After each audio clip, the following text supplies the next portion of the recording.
ও বাইরে পাই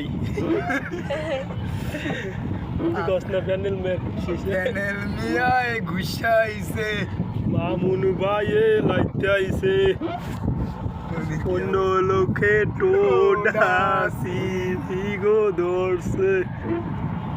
বাইরে দেখেন আকাশের কি অবস্থা, খুব ভয়াবহ অবস্থা। বৃষ্টি পড়তেছে, বৃষ্টির ভিতরে নদী পার হতেছি, কাজের জন্য ওপার যাইতেছি আর কি।